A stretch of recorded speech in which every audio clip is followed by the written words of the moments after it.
नमस्कार, आप देख रहे हैं धर्म संस्कार चैनल और इस वक्त बर्रा इलाके में हैं और जो श्री कृष्ण महोत्सव है वो इस बार शुरू हो रहा है 4 दिसंबर से 14 दिसंबर तक लगातार 11 दिवसीय जो महोत्सव है वो चलेगा। और जो इस समिति का आयोजन है, जो पूरा उस पूरे महोत्सव का आयोजन कर रही है वो श्री हरि कृष्णा सेवा समिति।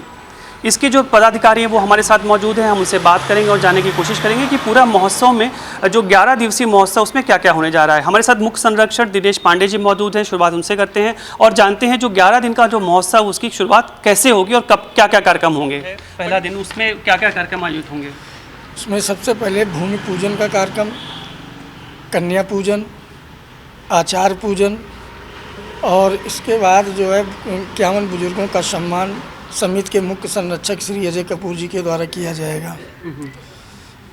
इसके बाद की गतिविधि क्या रहेंगी? और इसके बाद 5 तारीख को उसमें प्रभु राम जी की लीला में धनुष भंग का, लक्ष्मण परशुराम संवाद और राम कवि सम्मेलन का भी 1 घंटे का आयोजन समिति ने किया है। 6 तारीख को भगवान कृष्ण की लीला का आयोजन होगा, जिसमें उनका कृष्ण जन्मोत्सव। 7 तारीख को पूतना मोक्ष, 8 तारीख को दशावतार की लीला होगी, 9 तारीख को दिगंबर और दामवंत की लीला, 10 तारीख को भक्त प्रहलाद की लीला, 11 तारीख को गोवर्धन पूजा की लीला होगी, 12 तारीख को कंसवध और 13 तारीख को माखन चोरी श्याम सगाई की लीला और अंतिम दिन 14 तारीख को जो ब्रज की लठमार होली की लीला बहुत प्रसिद्ध है, वो यहाँ पर वृंदावन के पधारे हुए सारे कलाकारों के द्वारा लठमार होली और फूलों की होली का आयोजन किया जाएगा। ये सबसे इम्पोर्टेंट बात यहाँ पर ये है कि जो होली का आयोजन जो ब्रज में हम लोग देखते हैं उसी तरह की होली का आयोजन यहाँ पर भी होगा जी। और मतलब क्या फूलों की होली होगी, लठमार जैसे होली वहाँ हम लोग ब्रज में जानते हैं, सेम जैसे वहाँ पे लठमार होली वहाँ के ब्रज के वासी करते हैं, उसी तरह से यहाँ पर जो वृंदावन से पधारे हुए कलाकार समिति के हमारे जितने भी पदाधिकारीगण हैं और क्षेत्र की जनता, सारे लोग जो है उनके साथ भगवान कृष्ण के साथ, राधा जी के साथ, गोपियों के साथ में लठमार होली और फूलों की होली का जो है हम लोग उसमें उन्हीं के साथ खेलेंगे। साथ में समिति जो है जो मेधावी छात्र हैं उनका भी सम्मान जो है लगभग 200 छात्रों का सम्मान प्रतिवर्ष करती है। ये 4था कार्यक्रम है समिति का। मतलब एक तरीके का मिश्रण है, राम भगवान की लीला का भी मंचन होगा और कृष्ण जी की लीलाओं का भी मंचन होगा, दोनों ही लीलाओं का मंचन यहाँ करेंगे। समिति जो है विगत 3 वर्ष से कार्यक्रम करा रही है, 4थे वर्ष है जाके। जैसे कि देखते हैं कि अपने धर्म के, हिंदू धर्म के अंतर्गत जितने भी ये कार्यक्रम होते हैं जाके भगवान राम की लीला, भगवान कृष्ण की लीला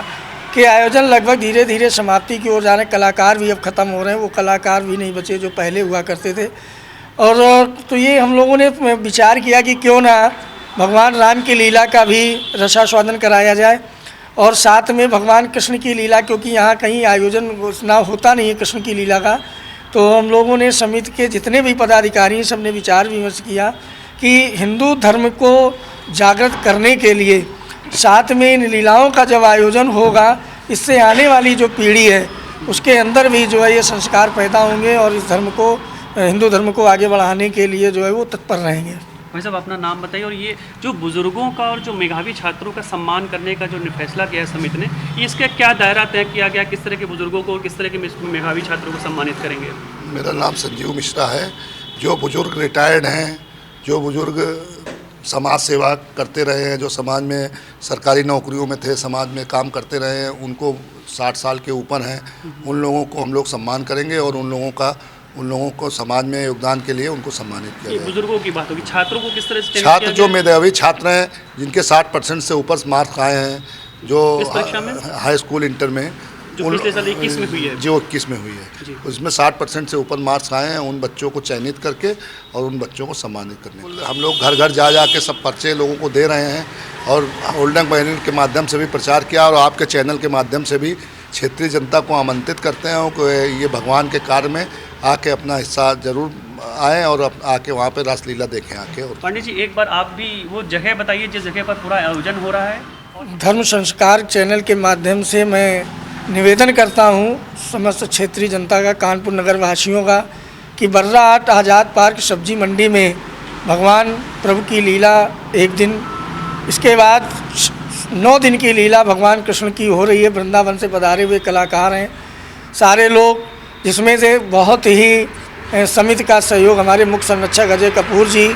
करते हैं। उनका भी निवेदन है उनकी ओर से भी कि आप सभी लोग आवें और भगवान राम के दर्शन करें, भगवान कृष्ण के दर्शन करें। जो समाज में फैली हुई है बीमारियां हैं उनसे प्रार्थना करें जा करके कि ये कोरोना जैसी महामारी से हम लोगों को दूर करें और सभी लोग आइएगा। बहुत श्री कृष्ण लीला महोत्सव का जो मुख्य आकर्षण है वो एक होली है, उसके अलावा श्री राम कवि सम्मेलन का भी आयोजन किया जा रहा है। ये पहली बार किसी मंच पर इस तरह का आयोजन हो रहा है जिसमें श्री प्रभु जो कवि हैं वो अपनी कविताओं के द्वारा प्रभु श्री राम की आराधना करेंगे। आइए दिनेश पांडे जी से जानते हैं कि आखिर राम कवि सम्मेलन का उद्देश्य क्या है और किस तरह से कवि प्रभु राम की आराधना करेंगे। पंडित जी, जो इस तरह उस बार पहली बार समिति ने फैसला किया है कि राम कवि सम्मेलन का आयोजन इस तरह के मन से किया जाएगा, इसके पीछे की सोच क्या है आपकी? एक्चुअली समिति की जब बैठक हुई तो समिति की जब हम लोगों ने बैठक करी जाके, जिसमें से समिति के मुख्य संरक्षक अजय कपूर जी ने कहा कि आप विगत कई वर्षों से राम की लीला में धनुष भंग का आयोजन और कृष्ण की लीला कर रहे हैं, इसमें क्यों ना एक नई चीज़ की जाए जाके। तो उसमें ये निकल करके आया कि एक राम कवि सम्मेलन किया जाए, जो एक नई कहीं हमने नहीं देखा जाके इस तरह का। मैं तो पहली बार जो है ऐसा आयोजन होने जा रहा है समिति का, और पहली बार हमको सुनने को मिलेगा कि जो हमें तो लगता है कि शायद भारतवर्ष के उत्तर प्रदेश के विख्यात कवि हमारे इस मंच पर उपस्थित होंगे, जो प्रभु राम जी के गीत कविताएं पढ़ करके उनके जीवन के विषय में हम लोगों को अवगत कराएंगे कि उन्होंने अपना जीवन कैसे जो है जन्म से ले करके और अंतिम समय तक कैसे समाज की सेवा करी और उन्होंने मर्यादा पुरुषोत्तम राम कैसे कहलाए। इन कवियों के द्वारा हम लोगों को अच्छी शिक्षा मिलेगी और प्रयास करेंगे उन कवियों के द्वारा जो कविताएं और गीत जो भी बताए जाएं उनका अनुसरण करके हम लोग भी समाज में सब लोगों को बताएं और उनके अनुसरण पर चलने की कोशिश करें।